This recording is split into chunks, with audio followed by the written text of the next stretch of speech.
Psycho Kickboxer, aka the Dark Angel Psycho Kickboxer. Starring five-time world kickboxing champion Curtis Bush. Welcome to BodyBags. I'm your Thursday reviewer Chris from Chris B Movies. You know my name is Chris, and you know I love B movies, and by God is this ever a B movie. Yes, Psycho Kickboxer, also known as, like I said before, the Dark Angel, Psycho Kickboxer. Film from 1997, directed by David Haycox and Marty South. Story was written by Danny Dennison, and screenplay by Kathy Varner. Stars Curtis Bush. And I believe they were using this as his vehicle film to get him into more action films, but his acting was so atrocious that it never really panned out for him. Alright, so I'm going to give you the synopsis of this film and try to do the best job I possibly can with this one. So, Alex Hunter, which is played by Curtis Bush himself, is a kickboxer, and he's getting ready for a big fight, so he's sparring with some dude inside the gym, and he viciously destroys this guy, knocks him completely unconscious. I thought he actually killed the guy. Very brutally for a sparring match. And before that, he was really struggling, and this guy just seemed out of shape. So after the sparring match where he brutally destroys this guy, his father was like watching everything, and his father was talking to him about the big fight he has coming up. But his father is also the chief of police, and he's in the process of bringing the local drug lord Kingpin down. Big case against him that basically they're trying to lock him up for good. His name's Hawthorne, the big crime boss guy. So, while Alex and his father is talking, one of Alex's father's friends comes in and again is talking to his father about the case. Unbeknownst to us all, this friend is actually working for Hawthorne, the drug kingpin, unbeknownst to Alex's father. So then it shows Alex spending time with his girlfriend, walking on the beach and spending some romantic time with his girlfriend. Eventually he proposes to her, of which she says yes. So later on at the dinner table, they're at some restaurant having dinner. Alex, his fiancée now, and his father is continually talking about the case, but Alex says, hey, you know what? We're getting married. So the father's like, oh, I'm so happy. So he asks the father to be the best man, just on a little sweet note, because we know bad things are going to happen. So basically, when they walk out of the restaurant, Hawthorne sends his goons to get the police chief, obviously Alex's father, Alex, and the fiancée, and just murder them all. So they bring him to this, what they appeared to be, what they thought was an abandoned warehouse, and there were so many goons that they overpowered everybody. So Alex is all tied up, unable to defend himself, and they're just beating on him. And so basically, they grab Alex and they make him watch as they murder his father and fiancé right in front of him. They slit the fiancé's throat, and the father, they just blew his head off. An incredibly brutal scene. So basically, they beat him unconscious, and the goon says to his father's friend, finish him off. So his father's friend just looks at him, points a gun, and says, sorry, Alex. But instead of firing the gun, he basically says, you're out of it anyway. I'm just going to leave you here. So he takes off, and that was obviously a big mistake.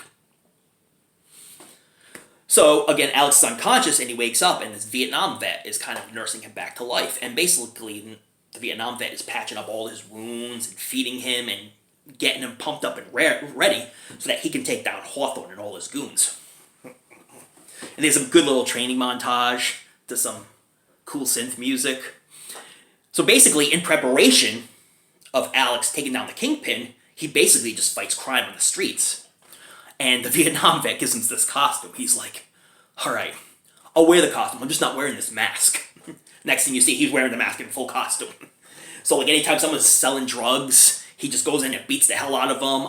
This guy carjacks this girl and just brutally beats on her. And he kicks his butt. Another group of guys are stealing his lady's pocketbook. He just demolishes them all. And it seems like every thug in this area knows some sort of kung fu, which is Very reminiscent of many action films. It's hilarious.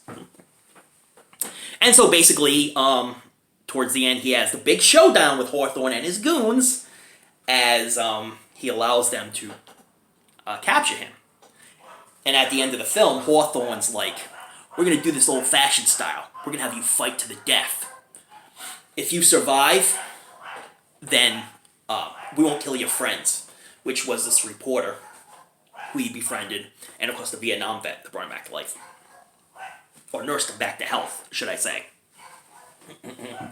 So he fights all these guys that Hawthorne sets up, and one guy's a boxer, and he just destroys him with one punch.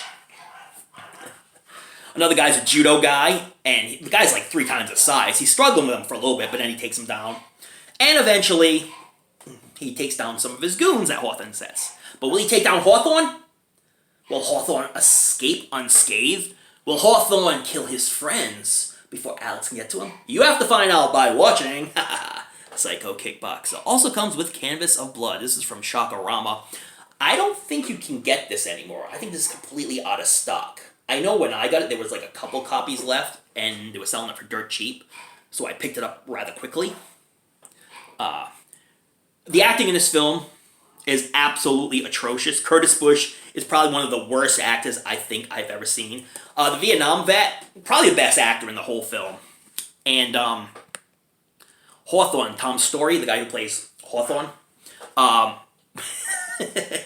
he was a decent actor until he got into those laughing fits, evil laughing fits. Ha, ha, ha, ha, ha, ha. He brought a lot of the comedic elements to it, because every time he would end a scene with saying something, he'd go, ha, ha, ha, ha, ha. This kind of forced evil laugh. This movie is very emotionless. There's not a whole lot of emotion, so when, like, Alex watches his father and his fiancé get killed, he's like, no, no, and then no emotion. So again, I mean, come on, make this more believable. I mean, if someone were to kill your family member and your fiancé who you just proposed to, show some more emotion. Show some friggin' emotion.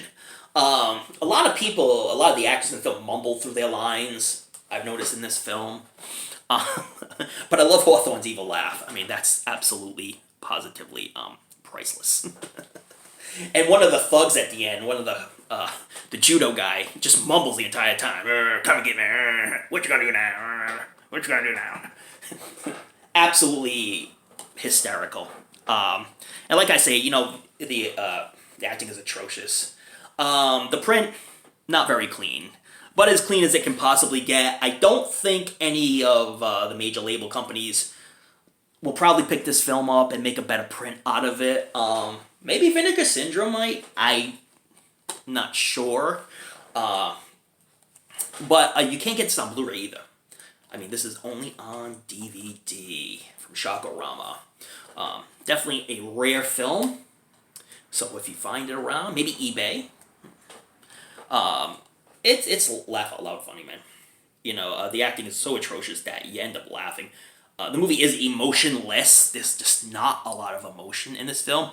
Like, this film is notorious for having one of the worst marriage proposals in the history of film. Like, I've seen really low-budget films where someone proposed to somebody, and it was passable.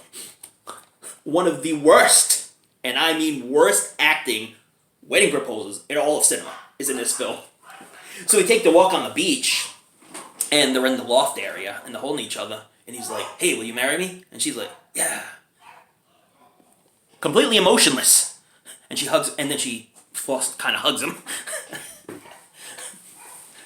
It's pretty bad, and it's so laughable. It's laugh out loud funny. And granted, I don't want to see people get killed, but when they blew the father's head off, it was in so gruesome fashion that they didn't need to go that gruesome, but they did, and it made it laughable, even though it wasn't a hilarious scene. And then his reaction was like, nothing?